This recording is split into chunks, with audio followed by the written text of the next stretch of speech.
Well, some new data compiled by Food Banks Canada now finds that almost 25% of Canadians are living in poverty.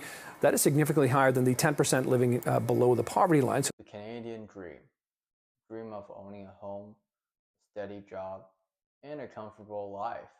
But over the last few years, that dream is slipping further and further away for many people. So today, we're going to talk about why so many people across the country are in poverty and why the Canadian dream seems to be dying.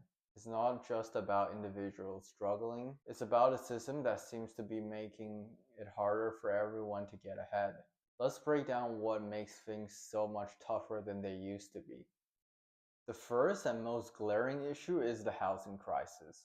Housing prices across cities like Toronto and Vancouver have skyrocketed over the last decade.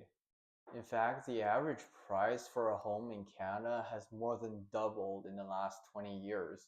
For the younger generation, owning a home has become impossible. In 2023, the average home price in Canada was over $700,000.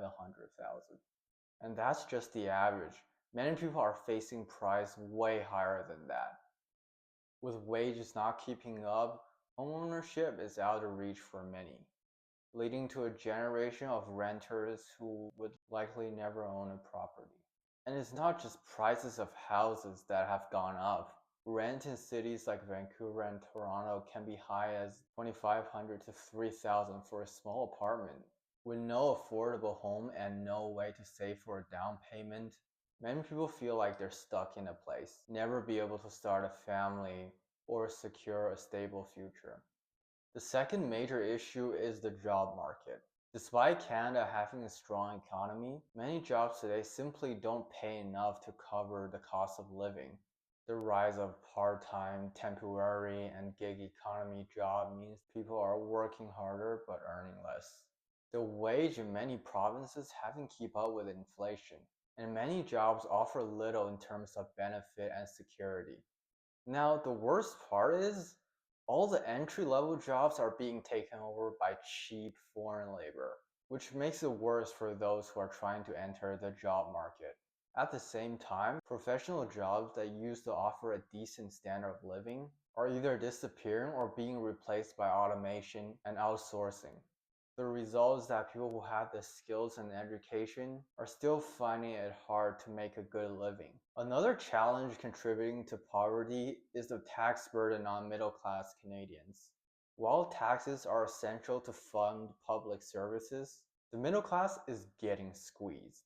High income tax along with sales tax eat into people's paychecks, leaving less for people to save or invest in the future.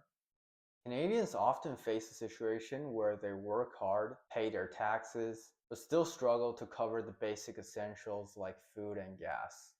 Never mind putting aside money for a home or investment. To me, the Canadian dream isn't dead. It's just gotten a lot harder to reach. But by addressing these issues, we can make sure that it's still within reach for future generations. So what do you think? Do you feel like the Canadian dream is out of reach for you? Let me know in the comments section. Until next time, take care.